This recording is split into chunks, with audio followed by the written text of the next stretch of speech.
আনন্দপুরে সকাল সকাল অগ্নিকাণ্ডের খবর পাওয়া যাচ্ছে, যেখানে জানা যাচ্ছে ঠান্ডা পানীয়ের গুদামে আগুন লেগে গিয়েছে। সেই অগ্নিকাণ্ডে এতটাই বড় আকার অগ্নিকাণ্ড নিয়েছে, যার জেরে ঘটনাস্থলে দমকলের 12টি ইঞ্জিন আগুন নিয়ন্ত্রণের চেষ্টা করছে। আনন্দপুরের ছবি দেখাচ্ছি আমরা, যেখানে ঠান্ডা পানীয়ের গুদামে আগুন। আরো বিস্তারিত জানাবেন আমাদের প্রতিনিধি এলিনা ভট্টাচার্য। এলিনা, এই মুহূর্তের পরিস্থিতি।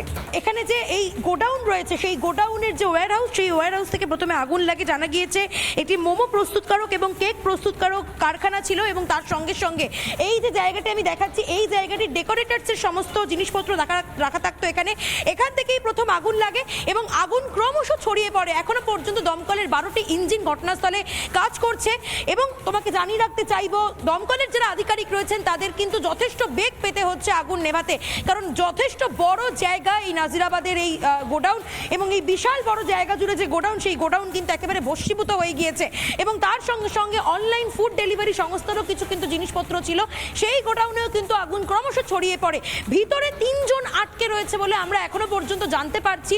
গতকাল রাত্রিবেলা ভিতরে 3 জন যারা গোডাউনে কাজ করতেন, তাদের মধ্যে একজন পঙ্কজ হালদার, তিনি তার বন্ধুকে ফোন করে বলেন যে আগুন জ্বলছে, আগুনের মধ্যে আমরা রয়েছি, আমাদের না বাঁচাতে পারলে আমাদের কিন্তু মৃত্যু হবে। এবং সেই কথা শোনার পরেই কিন্তু তাদের বন্ধু চলে আসেন এখানে, এবং তারা দেখতে পান দাউ দাউ করে গোডাউন জ্বলছে।